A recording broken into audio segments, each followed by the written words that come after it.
Bonjour, on est Marc 3, chapitre 3, verset 1.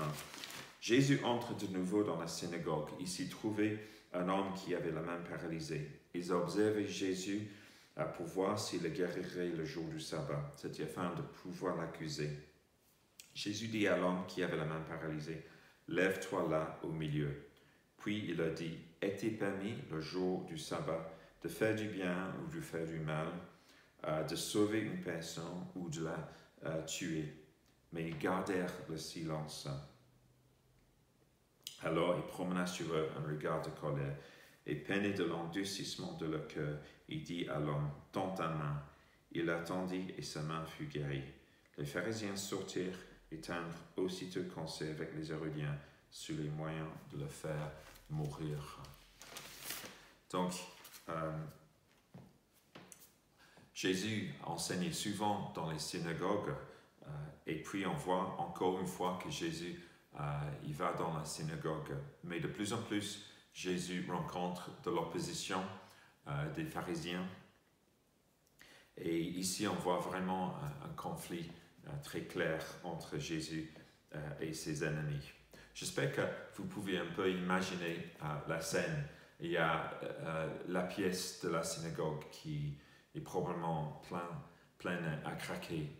Il y a Jésus qui entre et tout le monde va le regarder. Ils vont dire qu'est-ce qu'il va faire.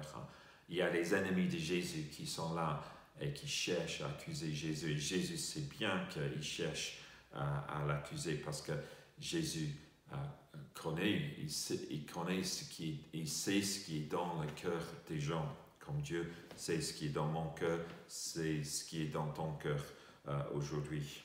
Mais Jésus est là, et puis l'attention est là, et puis Jésus appelle cet homme vraiment au centre pour que tout le monde puisse le voir, et il dit, tends ta main, et il tend sa main, et la main est guérie d'une façon spectaculaire. Et on voit que ça ne plaît pas aux pharisiens. Il sort de la synagogue, il trouve les gens avec qui ils n'ont pas beaucoup en commun, les Hérodiens, et puis ensemble ils vont comploter pour faire mourir Jésus. Donc voilà, c'est plein de tensions, c'est vraiment quelque chose de passionnant ce qui se passe. Mais je me pose deux questions sur ce passage. Pourquoi les pharisiens ont eu leur réaction d'endurcissement, d'une telle dureté envers Jésus? Je pense que il est clair de ce passage que leur réaction n'était pas simplement parce qu'ils adhéraient à certaines traditions et certaines croyances par rapport à la Bible. Ça allait plus loin que ça. Parce qu'en fait, les rabbins à l'époque enseignaient que c'était possible de porter secours le sabbat. Même s'il fallait se reposer le sabbat, si la vie d'une personne était en danger, c'était possible d'aller aider la personne. Donc, lorsque Jésus pose la question, est-il permis le jour du sabbat de faire du bien ou de faire du mal, de sauver une personne ou de la tuer? La réponse d'un bon pharisien aurait dû être oui, il est possible de sauver la vie d'une personne le sabbat. Mais les pharisiens restent en silence. Et pourquoi? C'est parce qu'ils veulent accuser Jésus. Je pense que les pharisiens se sentaient menacés par le ministère de Jésus. Peut-être Jésus a critiqué certaines de ses pratiques. Et je pense qu'ils se sont menacés au niveau de leur autorité dans la société, le standing dans la société. Le ministère de Jésus posait vraiment une menace à cela. Donc ils étaient motivés par un désir de se préserver. Et pourquoi la réaction de Jésus face à tout ça? En fait, c'est écrit dans ce passage que Jésus leur donnait un regard de colère. Peut-être la colère de Dieu, c'est pas quelque chose, c'est quelque chose peut-être qui vous pose problème. Peut-être vous pensez que la colère de Dieu, on la voit dans l'Ancien Testament, mais pas vraiment dans le Nouveau. Mais ici, on voit que Jésus lui-même, un attribut de son caractère était la colère. Il leur donne un regard. de colère. Et on peut penser à d'autres événements dans la vie de Jésus, où probablement Jésus était en colère. Par exemple, lorsqu'il dit à Pierre, qui essaie de le dissuader d'aller à la croix, il dit à Pierre, « Arrière-moi Satan, vous avez les pensées d'homme et pas les pensées de Dieu. » C'était fort, c'était dur ce que Jésus disait à Pierre. On peut aussi peut-être penser à Jean chapitre 2, où Jésus va dans le temple à Jérusalem et il trouve les commerçants dans le temple et il prend un fouet, il les chasse du temple en disant enlevez cela d'ici, ne faites pas de la maison de mon Père une maison de commerce. J'imagine que Jésus était en colère, il montrait une certaine colère en faisant tout cela, en violemment chassant tout le monde du temple. Si ça vous pose un problème, si l'idée qu'il y a un Dieu qui a qui a de la colère vous pose un problème, je vous pose une question. Est-ce que je veux un Dieu qui est indifférent à l'injustice et la souffrance dans le monde? Est-ce que je veux un Dieu qui est cool par rapport aux péchés des hommes? Est-ce que je veux un Dieu qui est cool par rapport à l'injustice dans le monde? Est-ce que je veux un Dieu qui est indifférent à le fait qu'on gâche la terre? Ou est-ce que je veux un Dieu qui est indifférent lorsqu'il y a un génocide ou lorsqu'il y a une guerre? Je pense qu'on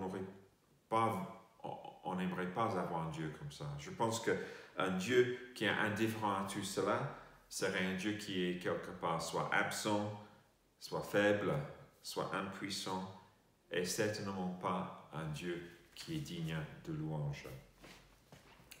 Mais Jésus n'est pas simplement en colère, Jésus est aussi triste.